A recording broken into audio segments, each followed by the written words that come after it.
Of all the big 3D platformer hits of the early 2000s that all sold a butt ton of copies, I'd say Tak and the Power of Juju's gotta be the single most unlikely of the bunch. I mean, when you had Mario and Sonic and Rayman and Ratchet and Jack and Ty and Sly and Vex and Hatcher and even other Nickelodeon platformers to choose from, it's sort of hard to imagine your average PS2/GameCube owning North American kid picking this instead. Yet it sold well over 1 million copies and even quickly evolved into a 6th generation cult classic. I always kinda chalked it all up to the absurd amount of money Nickelodeon put into the marketing. I mean, despite having no interest in this game, I saw like a bajillion commercials for it back in elementary school. But no, like finally playing this game myself after all these years, it actually turned out to be a pretty wicked game. It had really fun, boinging character movement, solid world design, beautiful, lush visuals with these fantastical backdrops. I mean, check that out. But the real showstopper here were the puzzles. They had you getting all of these familiar things working all together in tons of different and new ways. Like, it felt like you were actually figuring stuff out in a way that games didn't always really get right, especially at the time. I tell you, all those years of people asking me to review this game finally made sense. It's just so easy to see why so many people remember it so much. So hey, between the big name publisher, the healthy sales, and the clear passion from the developers at Avalanche Software, you just knew they'd be putting out another one. Tak is back! Just one short year after the original Tak, we got Tak 2, The Staff of Dreams. This time also on Xbox. Oh, the title shortens up nicely before the number. I love it when they do that. Like Ty 2 or Jack 2, just they boil it down to one syllable, number. Spicy. But either way, I didn't realize this was made in such a short amount of time. Like, the original came out in October 2003. This came out in October 2004. That's hardly any time to like measure interest, greenlight another, do pre-production, development, post-production, marketing. A lot that happened in 1 year, so that's got my brain thinking, is it gonna be just like a slapped-together sequel for the sake of the dollar, or like, did they have a real idea they wanted to explore here? Cause, you know, I've played enough platformer sequels from this time period to know that, yeah, this was the era of throwing in random different genres of gameplay. You know, usually shooting levels or some form of driving. And yeah, I've got a sneaking suspicion that we'll probably see at least a little bit of that here. But Tak has managed to handle that stuff pretty well so far, so I'm not too worried about it. But yeah, what do we got here? Use Juju powers to combat evil grunts. Rumble through the world in the catapult. Oh, there's the vehicle stage. Use animal morphing. What is Tak doing, Animorphs? That could be cool. Head-to-head multiplayer action. Yo, that's the chicken game. Oh, they did make the chicken game multiplayer. That's wicked sick. Well, we're gonna have to check out all the multiplayer stuff later on in the video, but it's sort of weird it's only 2 players though. I mean, the Xbox and the GameCube both had 4 ports. Oh, right, PS2. They probably didn't want the PS2 owners to feel left out because I'm pretty sure most people played the original on PS2, but yeah, either way, I'd say that's enough yakking. Let's put Tak in. We get all the exact same company logos from the first time, except now, wham! Brand new loading screen. Isn't that cool? Because it's the exact same thing. Except Tak's looking a little new, a little older. Hey, I'd say a good sequel always starts with something that is both familiar and fresh, so I think that's a really cool detail to start on. Title screen's pretty much the same thing, just a new area, brighter green environment. It's very nice looking yet again, but pressing start is... Why is start way over here on Xbox? Pressing start is when things begin to look different. Instead of all those wooden borders, we now get this ancient stone tablet look, which I think is pretty cool. How they made a brand new looking menu and it still totally feels like Tak and the Power of Juju. Dinky games? Oh, that's gotta be the multiplayer, yeah? Oh, we gotta check out the extras! Art and music. Okay, I see. We'll be unlocking all this stuff later on. Any commercials? Yeah, SpongeBob home video. What do you want to do today? Oh, there's one for Avatar: The Last Airbender. I forgot about that show. I used to watch that all the time on YTV back in the day. I gotta pee. 2 hours of Avatar. I never really saw the whole thing, but I remember that being like a really good show. I wonder if anybody else remembers that thing. The Last Airbender. We also got a little Tak 1 synopsis, giving you a recap of what happened in the first game. Last year, in the 14th cycle of the Leaping Weasel, the Poopanunu people's prophecy came to pass. Yeah, it's like a whole new voiceover and everything, and to even get into what's gonna happen in this game a little bit. Sometimes, Tak falls into a deep sleep from which we cannot awaken him. Alright, anyway, sorry, I don't know why I can't begin a new game on anything without checking all this crap out first, but yeah, let's get into that new adventure already. Wake up, Tak! Wake up! You've been asleep for too long. We open up with a pretty goofy scene of Jabulba and Locke both trying to wake Tack up from this inexplicable deep slumber. So, the great and mighty warrior of the Poopanunu people is taking the world's longest nappy. Well, if he's tired, I can take over being great and mighty, mighty and great. Great, great. Mighty, mighty, mighty. Great, great, mighty, mighty. And this all kind of just keeps going on and on and on and on. Hey, you! Wakey, wakey! Good morning, sunshine! Rise and shine! Oh my god, you guys stop yelling right in my face. He's so close to us. It's like, stop yelling at me. I didn't do anything. Stop it, Locke. I've already tried that. Okay, plan beta. You grab their nose, they can't breathe, they wake up real fast. You're gonna kill him, guys. I think he's turning blue. No, Tax always looked a little blue. Okay, the delivery here is fantastic. This is actually a really funny scene, but man, does it ever go on for like so long. We then awaken inside Tack's dream, inside Tack's head, asleep. Hello? Anybody here? Break it. Break it. I tried running around here just out of curiosity, and yeah, literally nothing else to do, so yeah, I guess we're breaking it. What did that do? Anything? Oh god, we summoned a whole bunch of malarkey. Huh? Huh? Tack, the great and mighty warrior of the Pupununu people. Who are you? What is this place? And can you turn that light down? This is the dream world. As we come to, we find ourselves before this mysterious disembodied voice who assures us that we've been called to the dream world for a very important reason. Up in this big evil tower waits a princess who's being held captive by the Dream Guardian, a huge beast that wields the titular Staff of Dreams. What say you, great and mighty warrior of the Pupununu people? Will you bring your wits, your strength, and your courage to bear on this sacred mission? Nah, don't think so. Tack does not care at all. He wants nothing to do with any of this. Maybe you don't understand, Tack. Let me run through it again. Several days' travel from here, there's a beautiful princess who has been cruelly imprisoned within a dark... I heard you, but the princess thing? Come on, that's the oldest one in the book. Oh, I see. He just doesn't believe him because of how cliche the whole thing sounds. I guess that was one of the ways platformers from this time really tried to stand out. They would point out how different they are from the whole save the princess stuff, so, you know, not too surprised seeing them poke fun at that here. No, Tack. If you do not accept this challenge, you will never wake up again. Oh, okay. Well then, I'll do it. Good. Oh, well, that got him on board. My masterful Okay, we command. finally get control of Tack, and yeah, just like the first game, we're thrown butt first into a really daunting tutorial. Press the A button to jump across this gap. Once again, they're carefully explaining to you how to do every basic action like you're 2 years old. But hey, at least you get some pretty wicked scenery this time, like holy macaroni, that's a wicked skybox. Well, good time as ever to get into what Tack can do this time around. So yeah, first off, the double jump is back, but this time it's a little different. It's less of like another actual jump mid-air, and now it's more of like a short-lived hover move.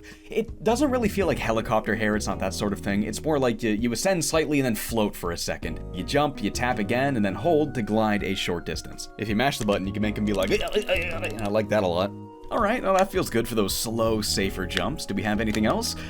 No, they don't even have that little somersault thing anymore, which can't exactly say I miss. It was incredibly useless, so I'm not surprised that was scrapped. But man, I was bummed when I realized you don't get that pole vault again. In fact, you don't even get anything to go in its place whatsoever. There is no alternate jump this time at all. You're just double hover jumping the entire game, and sure, it is a reliable move that makes getting around easy. But it isn't always necessarily all that fun to do it the easiest way, so it shouldn't be just about that. It should also be about making the jumps fun, and that pole vault was a fun way to get around. You still had the double jump to fall back on whenever you wanted the jumping to be a little easier, but anyone who wanted something a little snappier, a little deliberate feeling, a little more boingin', you always had the option to switch. Without the secondary funny jump, moving around in this game just isn't nearly as fun.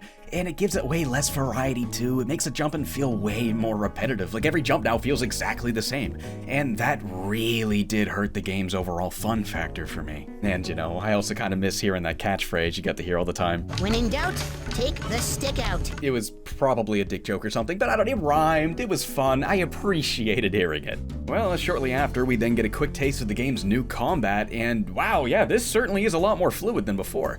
Animations flow much better, and your projectile move can now be used without switching to a secondary weapon. No, you just tap Y with the staff out and you'll lob forward a little magic sphere thingy. Damn, okay, this feels pretty good. Being able to bounce between the melee and ranged way more seamlessly, that really improves the combat's pacing, so yeah, I guess first impressions of the gameplay so far, the platforming is certainly worse, but the combat is so much better. Once we're done busting up those dream demons, a rift back to the waking world opens up, and Tak finally rises from his deep slumber right in the lock's stinky armpit. It's working, Japalva. He's waking up. Juju's smelling himself. Do it every time. What's wrong with you people? I'm trying to take a little nap here. Tak, you've been asleep for 16 days. So? Jabulba then explains that Tak kept mumbling about some quest to save a princess when he was sleeping. What princess? That's right. I'm supposed to rescue some princess. She's trapped in the dream world, but how can I do that, Jabulba? The story quickly becomes a pretty basic hero's journey plot where we gotta go a really long way to meet some dude. In this case, it's Jabulba's brother that he apparently has. Oh, we better get going. Wouldn't want anybody else to rescue that princess. Let me guess. You're thinking King Locke, right? Hey, I'm not greedy. I like Prince Locke too, especially if she's a looker. So nobody wants Locke to come at all, so Jabulba just makes up some magic shoes that don't exist and then asks them to go find them. The most powerful open-toed shoes in the history of magical footwear. Really? Ooh. You go on ahead. I'll catch up. In the meantime, Jabulba? down here, What are you doing? just hitching a ride. Now, let's head off for my brothers before Locke gets back. One short loading screen later, and wham! We are finally in the first real level of the game, and oh wow, they give you a pretty amazing view right away. I mean, really, check that out. That is genuinely beautiful. We are soon familiarized with all the collectibles here, so once again you got the feathers that recharge your mana and also refill your health, and now we also have these new potion ingredients. Any fruits you find, any deposits of crystals, and any bugs, I guess we're grabbing to make a potion or something later on, okay. Well, why don't we get the magic and weapons out of the way first. So on top of that staff you have, you'll also soon unlock bola twisters. So you do still have a secondary tool, it just doesn't change anything about the jump this time. It can do some pretty neat stuff though. Not only can you wrap up enemies from a distance, but you can also hook on over to these grapple points. Though I guess you don't really see them too often, so don't expect it to have like the versatility of the hook shot or something like that. Now, one thing I noticed right away that I really don't like is that Tak is not always holding his weapon visibly in his hand anymore. It only appears when you're using it. Otherwise, he'll quickly put it away. Now, it sounds like that doesn't matter, but the reason it does matter is because a lot of times I enter an encounter and I don't realize I have the wrong thing equipped. So I end up clunkily making a few wrong moves before realizing and then swapping. And sure, it sounds like a nitpick, I know, but it did get pretty annoying because of how constant it was. This happened all the time, and it never happened before. I could always see what I had right there in his hand in Tak 1. Now they hide that information after a few seconds, and I really can't imagine why. As for the Juju powers, they have been completely reworked. In fact, they're actually really streamlined now. Instead of being this series of different abilities that you select through and then cast, Juju magic is now all on the L button. Just hold this thing down and magic will then be applied to whatever you're doing. So if you're running, you're gonna run faster. If you're jumping, you'll jump further. If you're swinging a weapon, you'll hit harder. Throwing a projectile, it's more explosive. And depending on when you hold it down, you could even execute a couple of fun combat moves. Mana is also a ton more forgiving now. Before it was so limited, you only got so much to use over the whole game because the feathers you got to recharge it never respawned. You can still collect the feathers to refill it, but that's more of an in-the-moment type thing now. If you just wait a second, it'll recharge by itself. Feathers are just to grab if you need some, maybe a bit faster, and also to recover your health now too. Now the survival horror fan in me actually did like the rationing in Tak 1 quite a bit, but overall I don't really think that was a good choice. I think this is absolutely for the better. Your powers are still throttled down a bit so you can't go super willy-nilly, but now you don't have the risk of wasting it all, so you can actually experiment with your new moves this time. Well, that just about covers everything new TAC can do, so why don't we get those menus down now? Nice that I have a select button this time, so the totals menu will just be on back. Wait, is it on back? Is it back? It's not doing anything. What button does it? Where is it? Neither of the other weird Xbox buttons are. How do I open it? Now, I spent more than half of the first game not really knowing what to do because this collectible menu was hidden behind a really weird input on GameCube, so getting that menu open for TAC 2, that was my absolute priority. I didn't want to be lost again, but despite the Xbox controller, it should be more straightforward. There's more buttons. It has select. It should just be select, right? But I pushed everything and I couldn't figure it out. I still couldn't figure out how to open that menu. Is there even a menu? Okay, manual time. Gimme see here. Oh wow. There's no mention of that menu anywhere at all. Is this game even a collectathon? There are things to collect. I've been getting stuff. Oh no, I guess not. That's not really the name of the game here, no. Every level really is just its own linear thing. There's no hub world connecting anything anymore. There's nowhere to return to or, look back on, track down, and open up once you have a certain thing. There's no openness at all. You beat level 1 and you're loaded right into level 2. Every level now just exists in a vacuum, physically separate from the rest of the game. And if you ask me, it's kind of a weird choice. I mean, oftentimes if they dial the openness back, there's still some semblance of freedom of choice. Mario Galaxy's like that. And other games like Tie 2 or Slide 2, they even get even more open with their sequel. But TAC 2 goes from this open-ish collectathon with that comfy collectible wiggle room to a really straightforward level-by-level stage-based platformer. I guess like Rayman 2 or 3 or something, just without the level select. And I'm not saying that's a bad way to make a platformer, not at all, but it's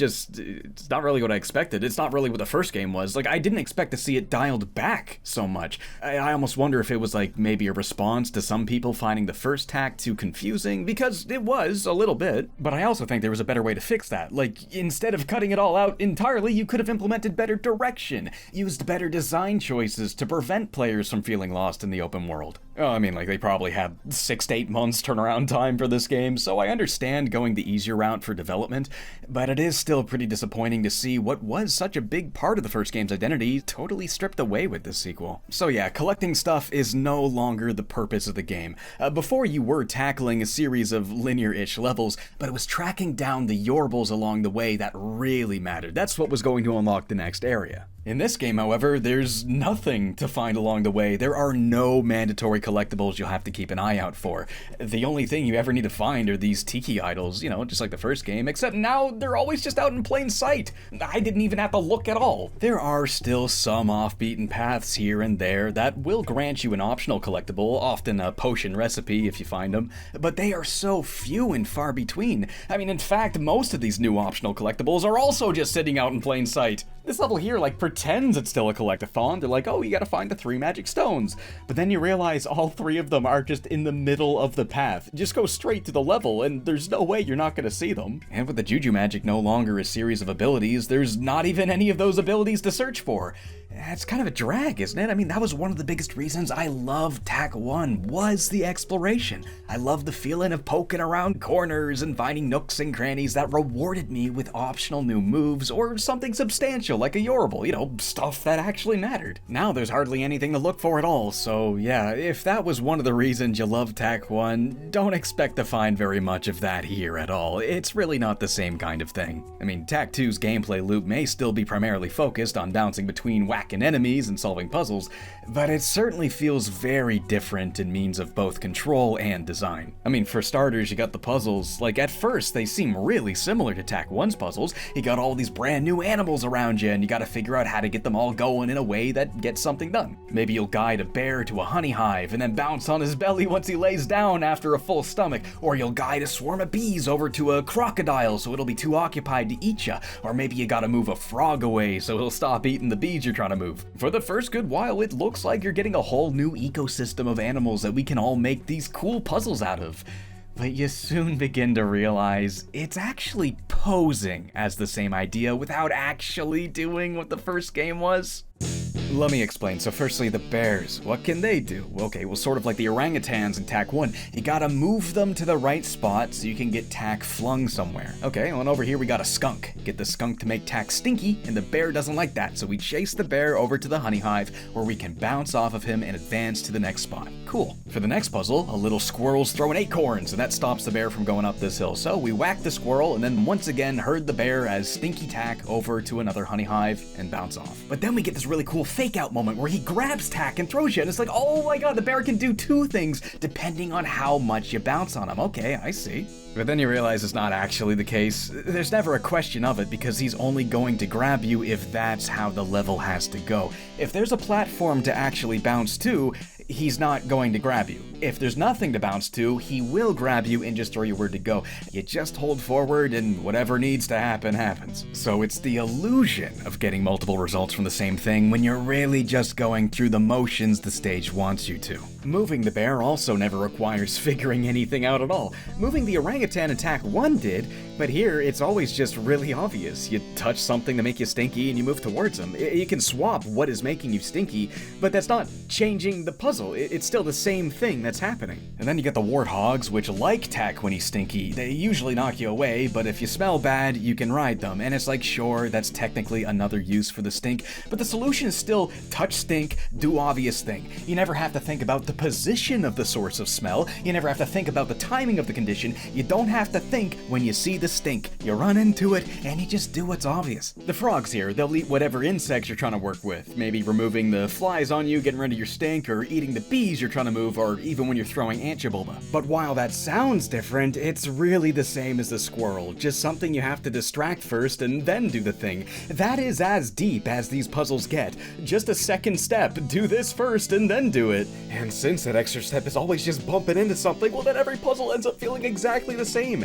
Every animal puzzle in Tack 2 is just touch the thing, do the thing. Most of these frog puzzles are just like, distract them with the bees, then get more bees by. So you touch the beehive, you walk by the frog, you touch the beehive again, and then you walk by the frog again. Puzzle solved! And the crocodiles, they also have the same solution everything else does too. They eat you unless you touch the bees first. So the answer is still just touch the object that's right there in front of you, and then go. Like, they keep changing what you're looking at. They change the animals, they change the models and scenarios, sure. But there's only like 3 universal solutions that solve absolutely everything. You never have to think whatsoever. The solution to one puzzle should never be the solution to every puzzle that shares those same pieces. At least not in a puzzle platformer. And I mean, we're still doing enough of them for that to be considered that, right? They're still clearly going for a puzzle platformer. Most of this game is still puzzles.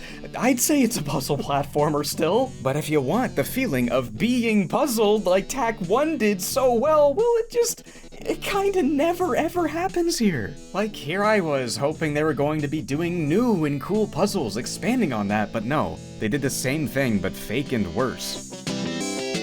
What a dicky bummer, man. What a dicky bummer. I mean, remember what I literally said. Remember I literally said in the past Tack video that it totally avoids that usual problem of you walk in and you just look around and you immediately know what to do.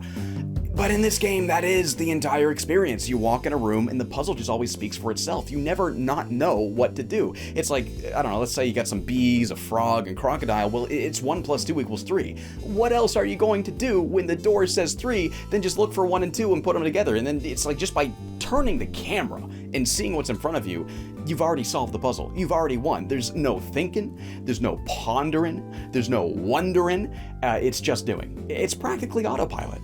Feels kind of dishonest too, doesn't it? I mean, the way it's cosplaying is the same idea without really being the same thing. Did they think they had me fooled? They got the rules going on. They think they could play me for a fool. You notice the difference because of how late in the game you are still seeing the same animals in brand new ways in Tack 1 versus how quick they are to ditch everyone in Tack 2. They gotta keep making up new things to play with because everything they make doesn't do very much. Take the Jabulba ant throw, for instance. With our Shaman Master now pocket size, you can pull him out, aim, and throw. You can then push the stick around to try and shift his weight, steering him as much as you can. He's got this weight to it. It's actually a pretty fun thing. Like Tack 1, you could also fire projectiles and stuff, but it was just this auto-aim thing with this really distracting, twirly cursor of glowing orbs. It was fine, but nothing about it felt all that great. But this feels great. It's more manual, like you really gotta stick the landing yourself. You're the one doing it. And sure, it's nothing all that challenging, but hey, they made something that feels fun and satisfying to control. This basically serves the same purpose as that blowgun in the first game. You're just activating something from a distance, like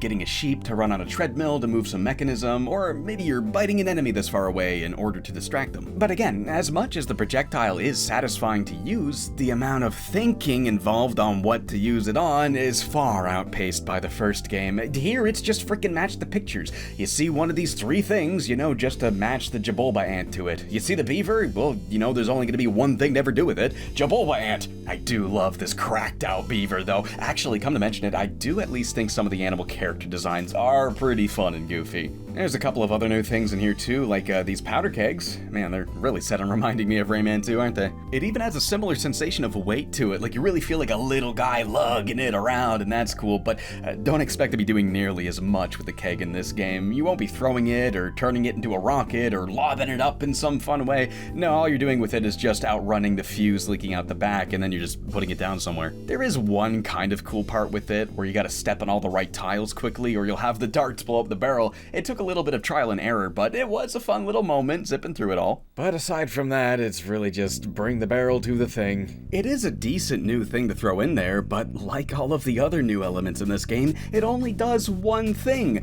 If you've got a cool new idea, why wouldn't you think of a couple of different things it can do, Like, why can't I roll it? Why can't I throw it? Just give me one more thing, Then the puzzles could have bounced off of it in a number of different ways. But no, you use this thing like 4 times and then it never shows up again. Hey, I bet you didn't know TAC 2 had turret segments. Yeah, they ran out of things all their puzzle components can do, but by the midway point, they have you tediously blasting gunk off a bunch of machinery.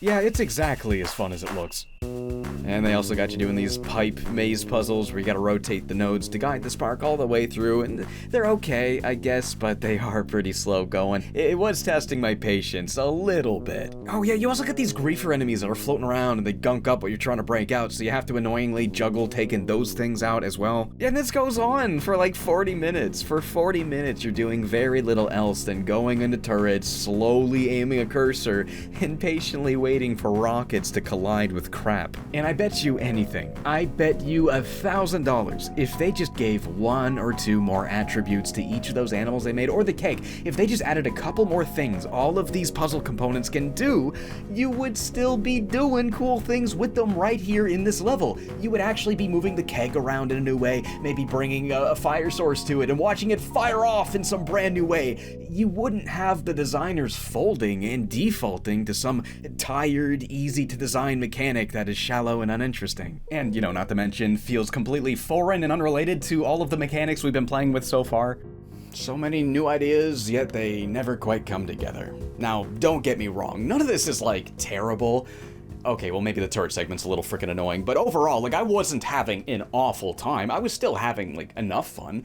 Sure, the puzzles lacked the same depth as the first game, and because of that, I wasn't having as much fun as the first game, but I was still having enough fun. It's, fine. It's, okay. It's just that, I don't know, it's just mega weird and mega disappointing to see what made the first game's puzzles so good. What made me love the first game so much just kind of thrown out the window. Well, looking on the bright side, I guess, at least the other half of the game does feel like a significant improvement. It's not the half I would have preferred to have been enhanced, but hey, I do gotta give credit where it is due. The combat does feel a lot better in a number of ways. So for starters, like I said earlier, swinging around the staff has a much better flow to it now. It's a lot quicker to respond, and the animations are a lot snappier too, so yeah, just hitting things in general already feels a lot better. But you can also now pull off all these different combos pretty easily too, just by swapping between the attack button and the projectile button in a couple of different orders. Though once I found the button combo for the defense breaking uppercut, I didn't really have much reason to do anything else. No, yeah, this really works. You can annihilate every single pack of these Tiki enemies easily with this. Just XY, XY, whack uppercut, whack uppercut. I'm invincible. So I'm sitting here thinking, oh no, this is gonna be really repetitive and draining the whole game, isn't it? But thankfully, that actually didn't last all that long. As I got further in, I started to have plenty of times where I couldn't just spam. I also started to see a whole bunch of really fun new enemy types that were actually getting me to use those other moves. And sometimes I even had to make up little strategies as well. I mean, take these guys for instance. They're gonna revive any of the enemies that you've beaten, so you really gotta take them on first. You enter a fight, and you're gonna be doing those optical pat downs, trying to figure out who you're gonna prioritize here. You also got these real big guys, you'll have to whack them in the back after they're done doing their big ol' combo, yeah, it's a little simple and easy, but hey, it is pretty fun keeping an eyeball open for that window during the busier fights. We got guys that go invisible if you get too close. You'll have to lob a projectile at them first to knock them off balance. We have enemies that spin and charge wildly, with you chaotically dodge jumping all around as you try to land a hit. You even got some real tanky jerks that'll spam projectiles like a rain of pain. How do you deal with all of this? Well, the reason enemies can do so many new wacky things is to complement all of Tack's new combat abilities. So the bola twisters, for example, you can use these to immobilize anybody from a good distance. So like if a guy's about to teleport or summon something or, I don't know, is gonna do something annoying, maybe just too much is happening in general. Whip out the bolas, wrap some guys up, and you can slow down the chaos. Or maybe you'll try your luck with the staff projectiles. Like how much mana do you have in the moment? And maybe you'll let her rip and get in a more accurate shot that just destroys it entirely. You also got this super slow motion epic karate kick move that does mega damage. Weird to pull off. You have to double jump, hold A, hold L, then tap X. It's hard to land too. You fly forward on such an awkward angle that I go right past the enemy half the time. Sometimes even right off the edge. There I go. I spent a lot of the game thinking this was a very useless move, but once I got the hang of it, it was actually ultra helpful. You can take out any enemy instantly with this, so if a fight starts with a particularly annoying enemy or a burly bugger's got too much health and too much is happening to really deal with it, just go up and karate kick his ass into oblivion. Now, while the combat does have a surprising amount of depth, you do end up doing it a lot more often than I'd like, mostly because even after you start fighting the more fun enemies, you still have so many boring fights with all the easier early game enemies. I don't know why we're still fighting these. I mean, whack, uppercut, what more can I say? But hey, for what it's worth, as tiring as fighting guys does get sometimes, this is still absolutely one of the better combat systems I've seen in a 3D platformer, at least an old one. It's certainly better than Pac-Man World 3, which I thought wasn't bad. I'd say it's even a bit more interesting than 3D Rayman combat, which, you know, it's got good blueprints, but there's not really a ton going on. The closest thing I think I can compare it to would actually be Psychonauts 2's combat. Now, it ain't that good, of course, that's one of the very best, and it also has the benefit of being way more modern feeling, but hey, it is certainly way further in that direction than I ever see from old platformers like this. And I gotta say, that's pretty freaking wicked. Like, I was having a seriously fun time with some of these fights. Oh, I guess we'll touch base with the story real quick, because I know I'm not really telling it along the way as well this time, but there's honestly not really a whole lot to it. We're just on our way to Jabulba's brothers, and sometimes Tack falls asleep and we get a dream level. So yeah, the cutscenes are mostly just something goofy happening between levels, or when Tack gets a new ability, the Juju Spirit's really weird or something. What about some help getting down the river? First, give me a lollipop. You got this hungry guy, you gotta find some food, he talks with his stomach because the brain in his head doesn't work, so he has an actual brain in his body. This is the kind of thing I have to put up with. You also got this genie-looking guy who gives you the bola twisters. What am I supposed to do with these? I sense that you want to know what you're supposed to do with these. Well, maybe I could throw them at things. Perhaps you could throw them at things. I bet with the right target, I could use them to swing across the chasm. Use these magical bolas to grapple a target and swing across the chasm. I am really starting to realize just how many characters in the Tack games are just voiced by Rob Paulson, and I'm kind of into it, actually. It reminds me a lot of Jimmy Neutron, where he would just voice every other character. I love the running bit of Locke always trying to play catch-up. I mean, like, he actually finds those sandals somehow. They're always trying to get rid of him, because every time he catches up, he just makes things worse by sucking ass.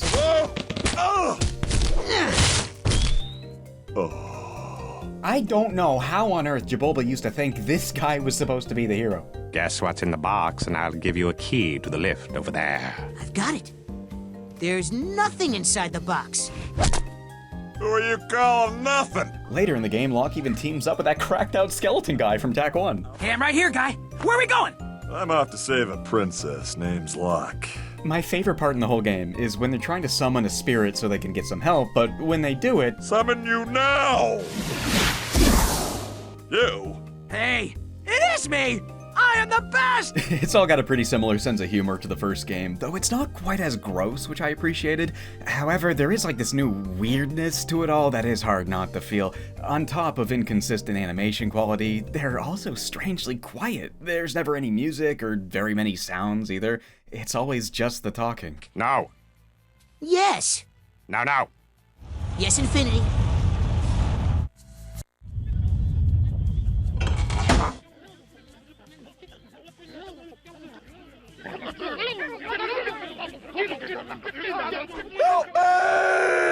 Yeah, like you see what I mean, right? I think the funniest example of this is when you meet the skeleton guy, it then just cuts to this.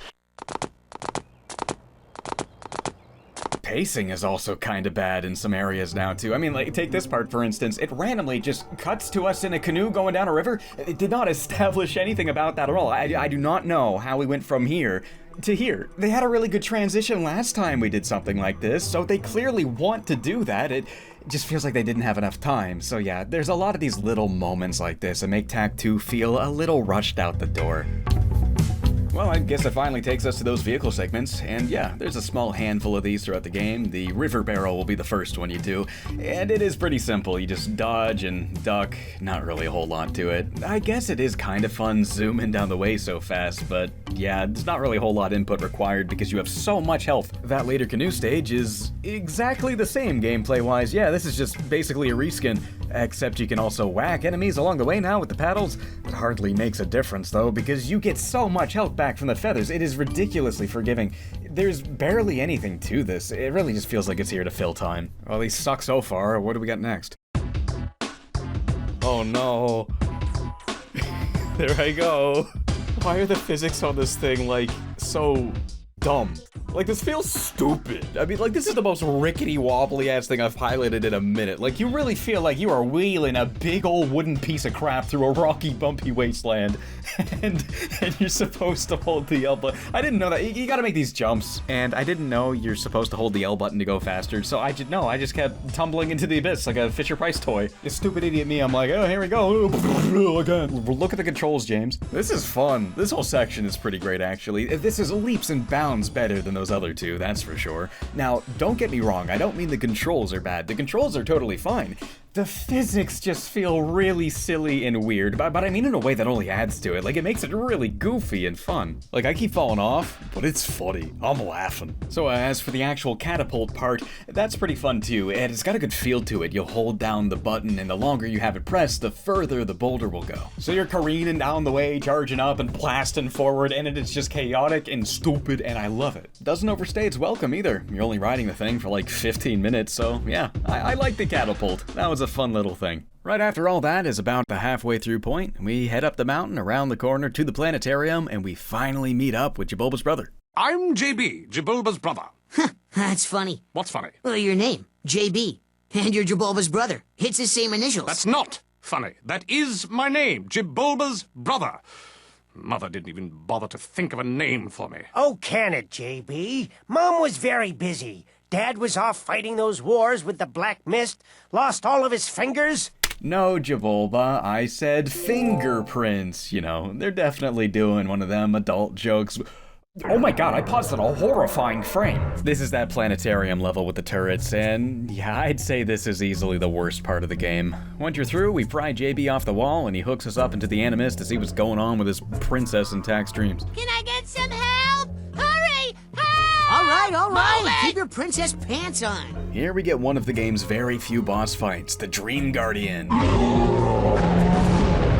Come on, show him who's boss! Wait, hold on, why does the voice want us to kill the Guardian of Dreams? Like, that doesn't sound good? Well, I guess we're fighting him either way, so he just throws stuff at you and you run to the right. That's just about it. There's hardly anything to it. It practically plays itself. I mean, it's kind of hard not to make the jumps when, you know, the game gives you a super duper ultra hyper double jump glide move. If you were to do this with a pole vault, I guarantee this would actually be fun. Once we get to the top of the tower, the Dream Guardian breaks to the ground and we enter this, remember the Shadow the Hedgehog skydiving? Weirdly, it's that. But yeah, you just dodge everything he throws at you until enough time passes, and then the fight is won. By the way, there's a big twist coming right up, so if you don't want to be spoiled in the story for Tak 2, I don't know, maybe you want to play this game yourself, here's an opportunity to skip. Okay, time to finally save the friggin' princess. I know, you don't know how to thank me. That's okay. I'm glad you're free, and I really hope that— Oh, I do know how to thank you. Ugh. You know, you smell funny. Actually, I stink. What? It's pins and needles literally doing the on your shoulders Pins and trench coat needles? thing? That's awesome. Idiot! Laylock! I used you, Tak, to defeat the Dream Guardian so I could steal the Staff of Dreams. Okay, that makes a lot of sense now. After a quick scuffle, the staff is ripped in two. Pins and Needles escape with one half, so we spend the second half of the game tracking them down for it. Before we continue though, we're summoned to a temple by the Moon Juju. Choose a spirit animal to enhance your powers. She basically just wants to give us a little upgrade before we continue our quest, so we get an opportunity to choose one of 4 brand new combat powers, which will also change the color of Tak's gear for the rest of the game too. Which one would you pick, Moon Juju? The choice is pretty obvious, Tak. You'd be a fool and a total idiot loser not to choose the... What? The what? Hello? The best part about this joke is that, yeah, no, there is a real objective order of what's good and what's not here. You can pick something that sucks, but I didn't know that, of course, so I just chose one at random, and I ended up with the Piranha power. It's okay. It's kind of hard to pull off because the animation's so long, but it fires off a whole bunch of homing piranhas through the air that attacks everybody in front of you. If you can pop it off, it can be pretty fun, but overall, I was left wishing I didn't save right after, so I could have gone back to try a different one. I didn't get to try them all myself, but there was an unlockable video that shows them all, so I at least got to see what I missed out on. Yeah, you got a dragon power, spews a green mist. Not sure why he's not just breathing fire, but okay. There's a cheetah claw that slaps enemies around with these giant claws. Okay, that looks handy. And lastly, you got the eagle power, which summons a whirlwind. Looking online, the general consensus seems to be to choose the cheetah claw, so I guess I recommend doing that because honestly, I did not find myself using the piranha move very much. I really only did it a few times to make sure I got footage of it. Okay, well, quick level recap, just so you know what's good so far. We got done that tutorial, then we did the grass level, Tak fell asleep, and we get a dream level, then we did the swamp level, followed by another dream level, the one with the catapult, they had a brief cliff level, the planetarium, and now we're going through some more rocky cliffs and plains. Yeah, like all the ones before, it's a super linear, straightforward level. Oh, we're doing traps again? Oh, you just kind of fly through it all without thinking. Okay, I see. Remember Tak 1's traps with the mummy? Man, that was cool. Anyway, hold forward and super duper double jump glide over it all, because none of it matters. Into a cave and... Ew! No! Why are we doing foot stuff again? I did not like this in the first game, and this is so much worse. I'm Tak, not Mo. You're attacking Mo? Basic misinterpretation of words joke. It is nowhere near funny enough to warrant making me look at this. After this goes on like way too long, Tak finally gets the giant to summon us a rift, which teleports us to one of the many incoming auto-scroller levels, where a big rift tears up the footing behind you as you run towards the camera and then eventually start running to the right. They all unfold exactly like this. Like a lot of other things in this game, this feels very thrown in without being fleshed out at all. You kinda just run, and even with how blind you are, you get so much airtime from the super ultra mega double jump gliding that you can almost do this blindfolded. It hardly even feels like a level. No, it feels more like you're a dog and you have to wait for the game to finish walking you.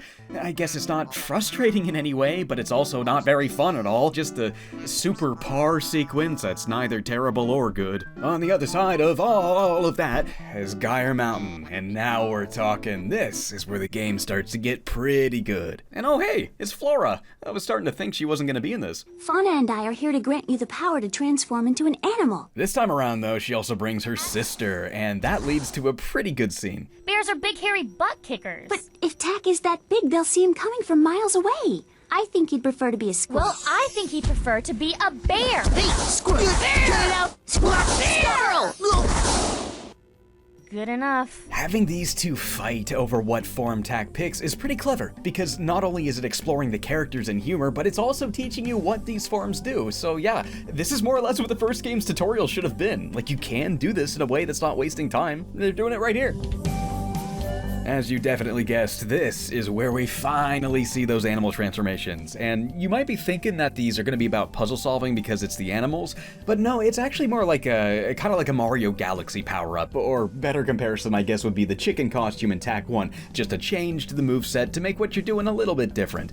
All about keeping the action fresh. Not a whole lot to think about since the statues you use to transform are always just near whatever you need to use the form on, but it is a really good way to shake up the action. The flying squirrel barrel form obviously lets you glide through the air, but I really love the way it feels. Like, it's a bit loose. You really gotta lightly steer yourself into each movement. I had a lot of fun doing it. I thought these wind spouts you're supposed to jump up off of were completely busted at first, because half the time I would just be gliding right over them. I mean, like, look, I'm going right through the wind. Why is the wind not pushing me up? After enough trial and error, I realized it's because the actual hitbox that gives you the boost, it's weirdly low on each one of these, so ignore the wind visual, jump right onto it. That'll always work. Now that big old bear's got a big old butt that's immune to the freezing ice cold, so you'll mostly be using this guy to slide down these icy slopes. And once again, I really like how this controls. It took a bit of getting used to, like I was dying a bunch at first, I was flying off the edges, but I ended up liking how you really have to put your weight into each turn a little in advance. It's like skateboarding, anticipation, momentum and anticipation I like in movement, so these parts actually got to be a pretty fun little change of pace. We also get to use the catapult a little more in this level, which I thought was fun. The most significant thing about this level though is this is where the game's structure changes a little bit, so instead of simply going forward until you're at the end of the level, Gyre Mountain is a little bit more open. You can tackle different spots in whatever order you want, and we can do this because the goal is now to find 20 rift pieces. And there's more than that, so just like Tack 1, you don't have to get all of them, you got that freedom of wiggle room. Say maybe the bear slide you don't like as much, you're not as good at it. You don't have to do all of them, focus more on the squirrel sections, or vice versa. Though I don't know if it's super well designed in this first level, because by the time I got enough, I was already in the last path to collect all of them anyway, but I also wonder if that would have happened if I didn't tackle a level in the exact order I did, so I don't know. Once we get enough, the rift opens up, we head through and get another auto-scroller level. Yeah, we're doing one of these at the end of every level now, but either way, you get through that, and then we get to my favorite level in the whole game. Lo and behold, the crevasse of Hotfoot Springs. This right here is as open-ended as the whole game gets. There's so many interconnecting pathways full of little sequences you can pick and choose. It's all pulled off so much better than Gyre Mountain. Hotfoot Springs is the closest Tack 2 ever gets to the open-ended design of Tack 1, but it's also smartly condensed. The whole map may give you an overwhelming amount of freedom, but it also cleverly folds in on itself in so many ways that you never end up feeling lost. Kinda reminds me about how in the long run I ended up liking Ground Zeroes' map a lot more than the full open map of Phantom Pain. I know it's kinda weird to bring up Metal Gear in a Tack video, but that is what's going on here.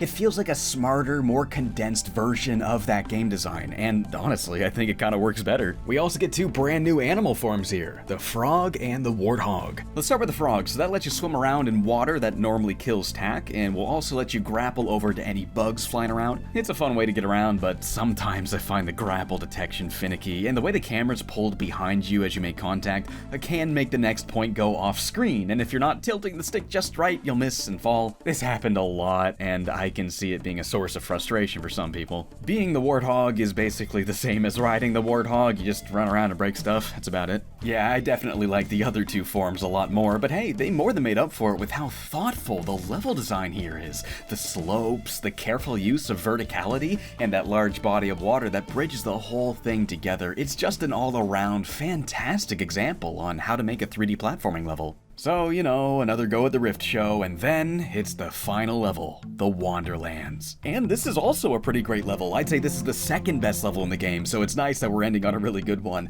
It has a similar openness to Hotfoot Springs, although it is less interconnected. It's more like do the four corners in any order you want kind of thing. And they all do a pretty good job of exploring the rest of what these forms can do. For example, as the bear, you're now slapping around these big boulders to cover these wind spouts. The squirrels area also has a lot more verticality to it in a way that I thought was a really good challenge. And the warthog and frog now have you swapping between them on the fly to weave multiple obstacles together. Didn't think they were all that neat on their own, but together it's actually really cool, even if the grapple did mess up a lot. And once you're all the way up at the top, you get what is easily the best view in the game. Might be one of the best views in any game. Once we get 20 of those rift pieces, we summon pins and needles through a portal, and then we chase them through this cave in one last ridiculous platforming challenge. This took me a whole bunch of tries, but man, it's so cool! You swap between all four forms by the end of this thing, all without stopping. It is tough as hell, but I also found it fun as hell. Once we catch up with the portal, we then get one last rift sequence, this time recycling the canoe gameplay, but now with a bunch of ways to fly off the level. This part I just found annoying as shit. I kept falling off over and over and over and over, but it's because the visuals are so smudgy and noisy that I can't even tell where I can land sometimes. Especially when it goes full F-Zero mode to this big twisty tunnel. I kept busting my ass on it again and again. It felt stupid, in a bad way. Now I regret saying the canoe level was too easy. I didn't mean to make it annoying as hell. After way too much trial and error, we go through a rift, and then we officially land once again in spoiler territory. So yeah, here's a chance to skip the final boss and ending if you care. Do you care? No, you're still here? Okay, cool. So we land in a small arena where we can finally stop Pins and Needles from running by provoking them with some insults. Pins is a poopy head! Ha! Okay, let's get it on! The fight itself is actually kind of similar to the one we had with them in the first game, though instead of throwing potions at them, we're pretty much just whacking them until they die. It is a lot more challenging than the first game though, way more going on, lots more dodging to do. Once we defeat the pair of potato sacks, we're then about to finally place the staff back where it belongs. And then Locke shows up and ruins everything. Prince Locke is here to free his beautiful princess. Yeah! Locke, there is no princess. Don't fool yourself. Of course there is. Why else would we come all this way? Well, I guess it's up to me to rescue her and perhaps take her as my bride. Oh! Me too! Can somebody drop this cool stick? May I have that, please? Sure. No! With the staff now in Tlaylock's hands, he summons an army of bad guys. Tak heads out with his friends staying behind to fight. Jabulba even goes full Yoda mode. Yo! Oh. Don't worry! Locke and I can deal with them. Yeah. Get that staff! Okay, time for the final boss's first phase. Sheep! Knock him all off the edge and land some blows on Tlaylock when he falls down. That's it. It's easy. The gang is super quick to celebrate, but then Tlaylock pulls Tak into the nightmare world. But I just defeated you! There, he is far more powerful than in the physical plane, and he uses his power to transform himself into a giant dream guardian. I have a staff too. Tak, now invigorated with some pretty gnarly dream powers himself, also turns into a Dream Guardian. I did not expect this game to have a big-ass kaiju fight. Wow, so yeah, you basically just move left and right, and you gotta catch those giant energy spheres he's throwing at you and whip them right back at him. Getting the shot to line up can be pretty tough. It goes pretty far and at a slow pace, and he's zipping all around, right? But after a few minutes, I got the rhythm down, and then it wasn't too bad getting the blows to land. Once we bust his brains out, Tak then possesses both halves of the staff. He then repairs the Staff of Dreams and returns it back to the original Dream Guardian. Sorry about that whole beating you up thing earlier. It then summons us a portal so we can finally return home. Your quest is over, Tak. I'm proud of you. Couldn't have done it much better myself. Time to party! And yeah, that's really weird feeling ending. Like the music hardly feels like a celebration at all. It doesn't really feel like credits music, and that wasn't much of a final boss either. Oh, they're not done. Hey, what is this? We were done! Over! You were vanquished! I know your weakness, Tak. I know your greatest fear. Do you? Do you care for your pathetic friends? Welcome to the end game. Okay, time for the real final boss. With Tak's friends all binded up in the air, Tlaylock will gradually attack them, knocking their health bars down bit by bit, so we basically have to beat him before any one of them die. If you want to do that, you'll have to start juggling those health bars. You'll go up to them, and yeah, you actually get to switch to them and play as them. Wow, yeah, you get to play as all three. Even the skeleton guy, that's a fun surprise. The fight itself is still pretty annoying though. It's just a big gauntlet of random enemies. You keep knocking them out as fast as possible, swap characters, and pray none of them lose all their health. It took me quite a few tries. Towards the end of the fight, it always felt like one of them would always be a problem. I don't know if it was luck or what, but after I threw myself at it enough times, I eventually land the final blow and win the fight.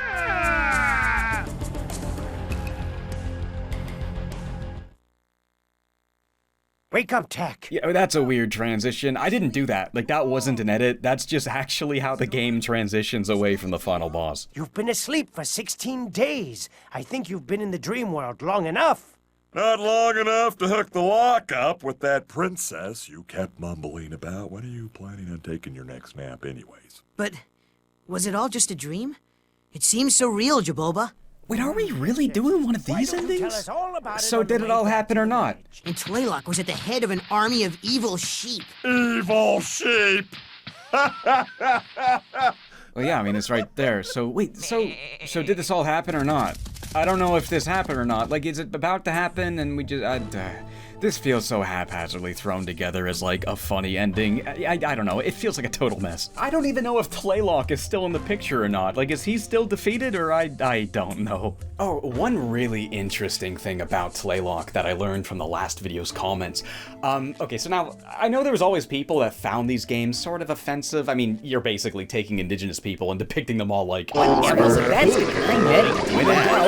your dick out! So, I get it. Hard to argue with that, right? But one tidbit specifically that I found really fascinating was that Tlaylock was named after the Aztec god of rain, which is the giver of life and sustenance. You know, kind of an important part of that religion. And this game's like, he's the bad guy. Like, imagine if a studio from overseas was like, here's a game inspired by good Christian mythology. We're just really trying to pay tribute to the whole Christian religion. Now here's the bad guy we made up. You're supposed to hate him and kill him. His name is Jesus Christ. From their perspective, it'd be like, what are we doing? Okay, that's the whole game done. I guess all that's left to check out is those Dinky games. We gotta unlock them all first, okay? Well, remember those potion cards we collected? Sorta confused me at first. I thought we'd be brewing healing items with all the stuff we've been collecting. But now it's pretty much here just to unlock extras. I mean, some of them do affect you in-game. There's 2 cosmetic ones. This one changes the color of Tack's feather for some reason. You know what? I never noticed that his idle animation is just him making these 2 faces over and over. What the hell is he doing? Yeah, we got new particle effects, but I'm gonna be honest, I have no idea what this is changing. The last one's actually helpful. A collectible magnet, just makes stuff come over to you. Aside from those, these are all basically unlocking bonuses you'll see outside of the actual game, so like extra mini-games, or concept art, or cutscenes, music, and more characters for the multiplayer mode. It's all through this thing. Collecting a recipe card is basically unlocking a random purchasable in a shop. That's what's really going on here. You can, however, just manually type in the amount of resources something needs if you know it, so if you missed a couple of those cards in your playthrough, you can just look them all up and type them in yourself. Though it's not like a password that unlocks it, you will still have to pay for it with your resources. Doing it this way sucks major ass though, because I mean look at this, it doesn't go any faster than this, you have to take this long to do it. So yeah, find as many of those as you can to avoid this as much as possible. Now the problem with all this is that there's only a finite amount of resources, there's only so much stuff in each level, and none of it ever comes back. So if you don't pick up everything in every level, you're screwed. You will not be able to buy everything by the end of the game, especially because, remember, you cannot revisit levels, so you can't go back to pick stuff up that you missed. Once you save at the end of the level, that's locked in the amount of resources you got there. So what happens is you get to the last level, and you save, and then you can't go back, and now there's only so many resources in my pocket and this last level, and then you can't buy everything. And that's exactly what happened to me. And I was being thorough, I was picking up everything I saw, but I guess it wasn't nearly thorough enough. I was hoping this final area would at least be kind of forgiving with the resources, just so you can get the rest of everything without starting the whole game over, but after cleaning through the entire final stretch, I still came up short. Real short. Like, are you kidding me? I can't get all the minigames? Yeah, it really just seems like you actually just have to do that one ridiculously thorough grind-heavy playthrough where you miss basically nothing. Which is like, A, the game's not as fun as the first one, so I don't want to replay the entire thing, and B, how would I even know I didn't miss anything? There's no collectibles menu. Remember, this doesn't exist in this game, so you have no tally of what you do and don't have. The only way of knowing you don't have enough is to get to the very end of the game and then know you don't have enough. So it's like, I could just very easily be wasting my entire day replaying this whole thing and not even getting that. Why? Why is it like this? Tack 1 wasn't like this. At the end of Tack 1, you could just go back out into the world and just do cleanup. You could look around for all the orables you didn't have. You had this collectibles menu. It was fun. It was good cleanup. But here, there's no way to revisit levels. There's no way just to pick up what you missed. You actually have to do the whole game over, and it's like blind. It's like, put on a blindfold, kid. Pick up every fly in the sky. Grab every bug off the ground. Smash every crystal under every unturned rock, and you better pluck every goddamn plum off of every bush you see, even the ones you don't see. I'm not doing that. That sounds ridiculous, and that sucks so much. Because I want to show the minigames.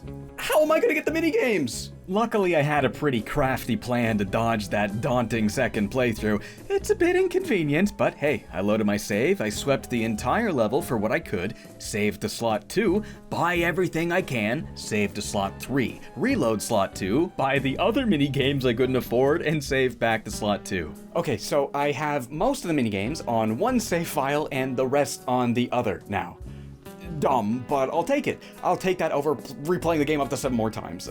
I bet there was kids that had to do this too back in the day. I bet there were kids jumping between 2 different saves to play all the minigames with their friends. Actually, if this happened to you, I want to hear about it in the comments because ay. But either way, we got them all, so hey, let's check out those Dinky games. Welcome to my playground! Now go home! Oh, that's Dinky, I see, okay. So we got Dinky Challenge and we got Free Play. Dinky Challenge is just like, win a bunch in a row and then you win, so let's just do Free Play. You don't start with very many characters at all, but you can unlock pretty much everybody you see throughout the whole game, even Tlaylock. Oh my god, is it really this cartoonishly obnoxious? I can't even see the characters! Okay, if you slow it down, it's normal, but it's like trying to move the cursor across the screen to get to a guy, it's like... While we're here, it's interesting to point out that you can't unlock Tlaylock normally through getting a potion recipe. For him, you actually have to type in the code yourself. I just got it on GameFAQs, but I don't know how you would have originally found that. Stuff like this was usually printed in magazines, so maybe that's where you got it back then. Not that it matters, though. I'm picking the skeleton guy. Free mode, so you gotta tell me which game you want. Well, I guess, yeah, let's start with Barrel Blitz. Oh yeah, this is just a river barrel thing again. Oh no, most of this is just gonna be replaying random parts in the story, isn't it? Not much I can say that I haven't already, so on to the next one, Gloomleaf Arena. Yeah, this is also just taken from the main game. You fight a bunch of waves of enemies until you win. Again, not much else to say. Flea Flyer, throw Aunt Jaboba at the skunks. Some are worth a lot of points, some worth a little, some not so much. I swear actually landing a hit is way harder than it should be. It is kind of fun though. I mean, again, the weight of the movement here is pretty fun to control, so hey, I wasn't good at it, but it wasn't bad. Snowboard race. Oh, get out of here! They got the Tack 1 snowboard minigame, yes! And again, it is copy and paste something we've done before, but hey, I'll take it. On this disc right here, you've got one of the first game's best parts on speed dial, so hell yeah! And you got all these different characters you can be, and it's 2 players, yes! I mean, like, I had SSX growing up, but any kids that didn't, this would have been a totally excellent way to hit the slopes together. I mean, like, for a crappy SSX clone, it's really not half bad. You also got snowboard airtime. Instead of getting to the end before your friend, the goal here is just to, yeah, get more airtime overall. Though you can cheese it just by jumping in place over and over, so it's just gonna be a competition of who can hop the most.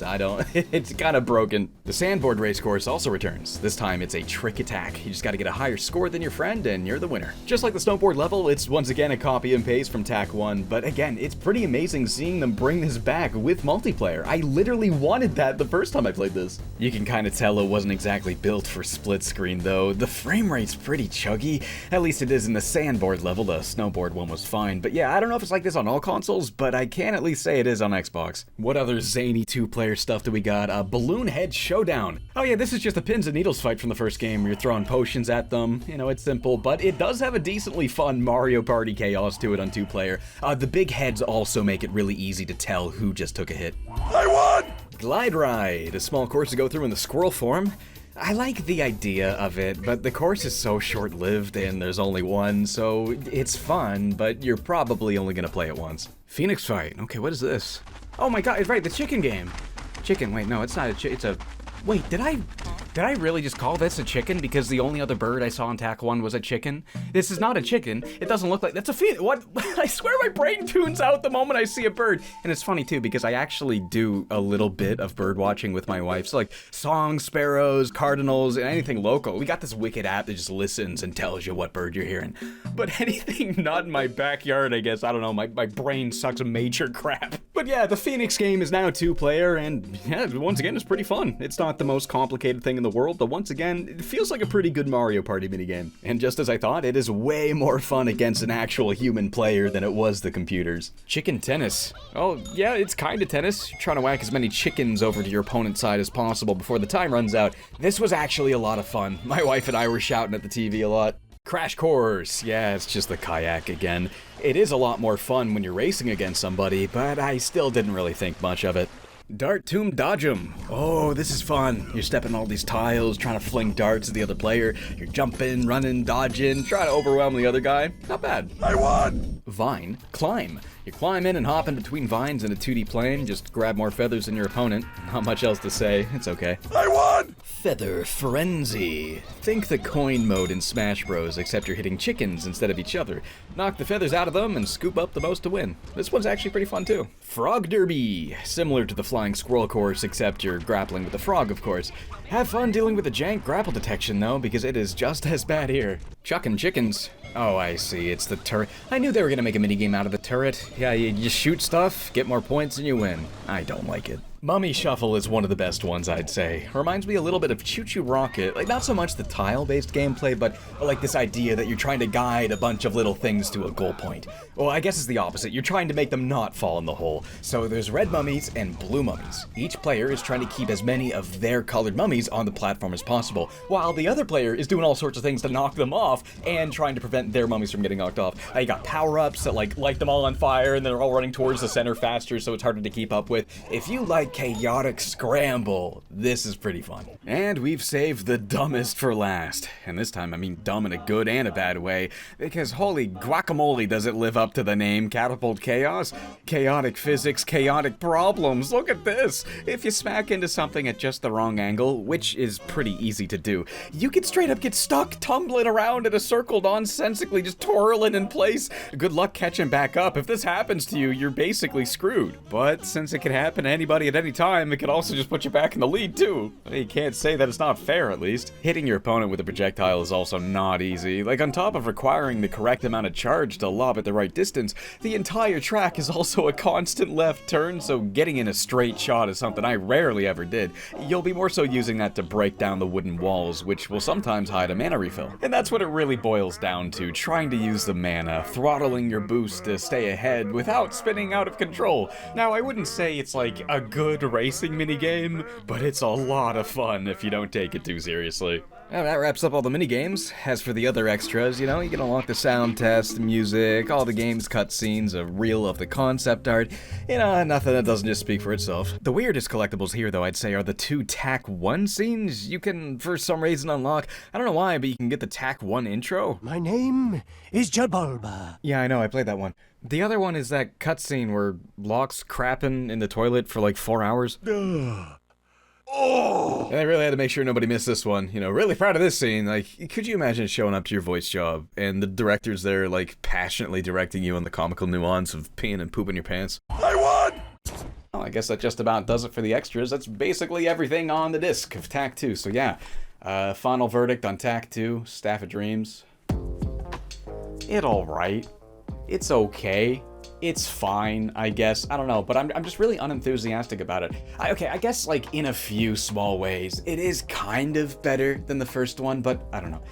Overall, at the end of the day, it's just not doing what made me love the first one so much. I think my real overarching problem with the whole game is that everything just feels so painfully straightforward and basic now. Like, the first game only had a handful of ideas, sure, but they really fleshed them out, so it all kinda came together in a really cool way, especially by the end of the game. But this game just feels like a whole bunch of random, shallow, disconnected ideas that don't ever really come together, and I guess that isn't necessarily terrible, but yeah, it is certainly a huge downgrade. Now, the combat's the one thing that does feel like a big upgrade. You do it a little bit more than I'd like by the end of things, but it was really nice having scenarios where I was actually thinking about the actions I was performing and combining moves in all these different ways depending on the situation. That is something TAC 1 really didn't do very well at all. But I don't know, I kinda wish they also fleshed out the platforming instead of nerfing it. Jumping around just isn't nearly as fun anymore, and I can just so very easily imagine a TAC 2 with movement that better bounces off of what we got in the first one. The sounds and visuals do hold true, and the writing isn't bad. Once again, it did get a couple of laughs out of me. I like that we got to see Locke a lot more this time, and the skeleton guy too.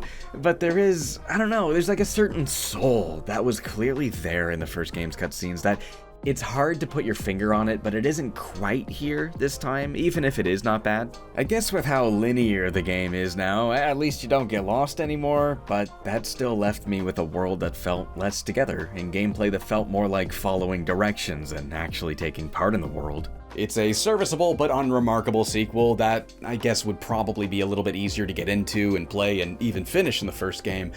But if you like the first one, it's gonna leave you feeling pretty hollow because it just doesn't pick up the torch in the ways that you'd hope for. And listen, I'm not just saying that just because the game is different. I actually like a lot of the differences here.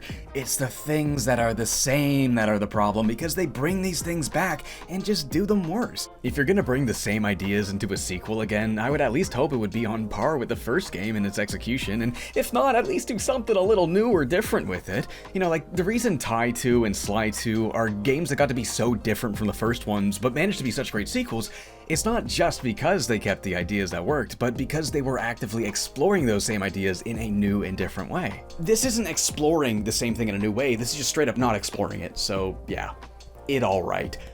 Par, but uninteresting. That's my verdict. The second half of the game is a lot better, the combat gets a lot more fun, and they stop with the pretend puzzles in favor of better action and exploration. But that first half is so clogged and bloated with uninteresting puzzles and mediocre combat that I could see a lot of people falling off before they even got to the good parts. The two-player games bump it up a little bit. I do love that it's got that. I could have seen people back in the day just popping this on all the time just for it, but I don't know, like as a sequel to Tak and the Power of Juju, this game that I thought was this unexpectedly neat little thing, I have to admit, I did find this game kind of disappointing. Well, I guess that leaves just one more game in the main trilogy, Tak and the Great Juju Challenge. Now, I always knew about this one, but I assumed it was a spin-off. But no, I guess we're not spinning off quite yet. That doesn't happen until the Wii. It may not be Tak 3 in name, but this is supposedly considered the third main installment of the series, and from what I've heard from you guys, it is supposed to be better than Tak 2. The only thing I know about it is that it has two-player co-op, which player 2 is Locke. I don't know, a playable Locke in the main story sounds pretty goofy, pretty fun. I don't know what this Yeti's doing. But yeah, maybe it'll have the cool puzzles again. Some co-op puzzles could be really freaking cool, but I'm not gonna get my hopes up too much. I expect it to be a weird, neat thing either way, so yeah. I'll catch you guys next time when we come back and we talk about Tak 3, the Great Juju Challenge. I'll see you guys then. Hi, welcome to the end of this. Holy crap, you watched the whole thing? That was a long one. Sorry this took so long. I mean, it took a long time to make, but you know, my brain also sucking major ass these days, so you know how it is. But yeah, if you'd like to support this video, you can always click the like button, that helps out a lot. And if you want to support the channel directly, I got a $1 podcast on patreon.com. Now get at it. I won!